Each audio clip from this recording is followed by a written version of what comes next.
نرخی نەوت لە بازاڕەکانی جیاندا لە بەرزبوونەوەی بەردەوامدایە و بەرمیلێک نەوتی برێند 82 دۆلاری تێپەڕاندووە. هاوکات پێشبینی دەکرێت تا سەرەتای ساڵی داهاتوو نرخی بەرمیلێک 100 دۆلار تێپەڕێنێت، بە تایبەت دوای سەپاندنی قۆناغی دووەمی گەمارۆکانی ئەمریکا بەسەر ئێراندا. دابەزین و بەرزبوونەوەی نرخی نەوت لە سەرجەم وڵاتانی جیهان گۆڕانکاری لە سیاسەتی ئابووری و ئیدارەدانی وڵات و چۆنیەتی ژیانی هاوڵاتیاندا دروست دەکات. بەڵام لە هەرێمی کوردستان تەنها دابەزینی نرخی نەوت کاریگەری سلبی کردە سەر ژیانی هاوڵاتیان و تەواوی پایەکانی حکوومەتی تووشی شەلەل کرد. لە بەرامبەردا بەرزبوونەوەی بەرچاوی نرخی نەوت لە 4 ساڵی ڕابردوودا هیچ کاریگەریەکی ئیجابی نەبووە.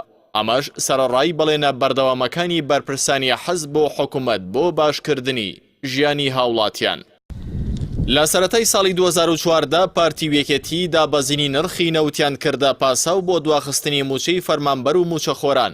دواتر لە سەرەتای 2016دا سیستەمی نیوە موچیان کردە پاداشتی 2 ساڵ خۆراگری خەڵکی کوردستان و با شێوەیەکی نایاسایی و بابیانووی ئەوەی لە کاتی خۆیدا موچەت دابەش بکەن سیستەمی نیوە موچیان داهێنا، بەڵام لەگەڵەوەشدا بەڵێنەکەی خۆیان نەبەردەسەر و تا ئێستا نەیانتوانیوە لە وادەی خۆیدا موچەت دابەش بکەن.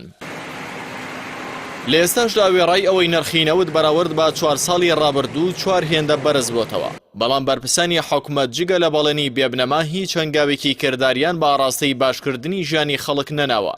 جگەلەوەی لە ژێرفشاری بایکۆت و خۆپیشاندانی مامۆستا و فەرمانبەراندا گۆڕانکاریەکی بچووکیان لە سیستەمی موچەدا کردووە. ئێستاش دەنگۆی ئەوە هەیە پارتی وێکێتی لاگەری سەرکەوتنیان لە هەڵبژاردننی پەرلەمانی کوردستان سیستەمی نیوە موچە بە یاسایی بکەن و لە پەرلەمانی داهاتوودا یاسایی بۆ دەربکەن.